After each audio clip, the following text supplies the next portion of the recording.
Okay, sweetie, let's continue with the tale of Despereaux. Let's see. Chapter 15. Light. When Despereaux awoke, he was cupped in the large calloused hand of a human, and he was staring into the fire of one match, and beyond the match there was a large dark eye looking directly at him. "A mouse with red thread," boomed the voice. "Oh, yes, Gregory knows the way of mice and rats. Gregory knows, and Gregory has his own thread, marking him. See here, mouse." And the match was held to a candle, and the candle sputtered to life, and Despereaux saw that there was a rope tied around the man's ankle. "Here's the difference between us. Gregory's rope saves him, and your thread will be the death of you." The man blew the candle out, and the darkness descended, and the man's hand closed more tightly around Despereaux, and Despereaux felt his beleaguered heart start up a crazy rhythm of fear. "Who are you?" he whispered. "The answer to that question, mouse, is Gregory. You are talking to Gregory the jailer, who has been buried here, keeping watch over this dungeon for decades, for centuries, for eons, for eternities. You are talking to Gregory the jailer, who, in the richest of ironies, is nothing but a prisoner here himself." "Oh," said Despereaux.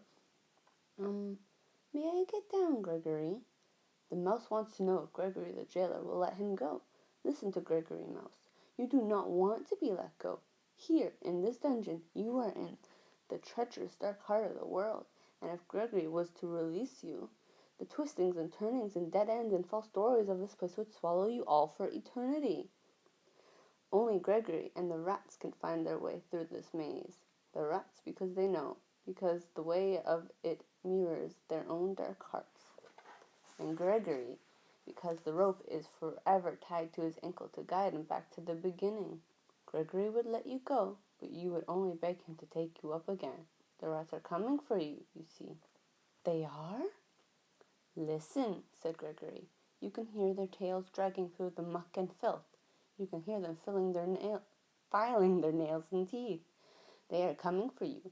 They are coming to take you apart piece by piece." Despereaux listened, and he was quite certain that he heard the nails and teeth of the rats, the sound of sharp things being made sharper still. "They will strip all the fur from your flesh and all the flesh from your bones. When they are done with you, there will be nothing left except red thread and bones. Gregory has seen it many times, the tragic end of a mouse." "But I need to live," said Despereaux. "I can't die." "You cannot die. Ha! That is lovely. He says he cannot die." Gregory closed his hand more tightly around Despereaux. "And why would that be, mouse? Why is it that you cannot die?" "Because I'm in love. I love somebody, and it's my duty to serve her." "Love," said Gregory. "Love. Hark you, I will show you the twisted results of love." Another match was struck. The candle was lit again, and Gregory held it up so that its flames illuminated a mass-towering, teetering pile of spoons and kettles and soup bowls. "Look on that, mouse," said Gregory. "That is a monument of the foolishness of love." "What is it?" asked Despereaux. He stared at the great tower that reached up into the blackness. "What it looks like, spoons, bowls, kettles, all of them gathered here as hard evidence of the pain of loving living things. The king loved the queen, and the queen died. This monstrosity, this junk heap is the result of love." "I don't understand," said Despereaux. "And you will not understand until you lose what you love.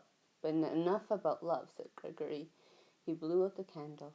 "We will talk instead of your life, and how Gregory will save it if you so desire." "Why would you save me?" Despereaux asked. "Have you saved any of the other mice?" "Never," said Gregory. "Not one." "Why would you save me, then?" "Because you, mouse, can tell Gregory a story. Stories are light. Light is precious in a world so dark. Begin at the beginning. Tell Gregory a story. Make some light." And because Despereaux wanted very much to live, he said, "Once upon a time." "Yes," Gregory said happily. He raised his hand higher, and then higher still, until Despereaux's whiskers brushed against his leathery, time-worn ear. "Go on, mouse," said Gregory. Tell Gregory a story. And it was in this way that Despereaux became the only mouse sent to the dungeon whom the rats did not reduce to a pile of bones and a piece of red thread. It was in this way that Despereaux was saved. Reader, if you don't mind, that is where we will leave our small mouse for now, in the dark of the dungeon, in the hand of an old jailer, telling a story to save himself. It is time for us to turn our attention elsewhere. Time for us, reader, to speak of rats, and of one rat in particular. Okay, that's the end of the first book. We will continue later with the second book. Get some sleep.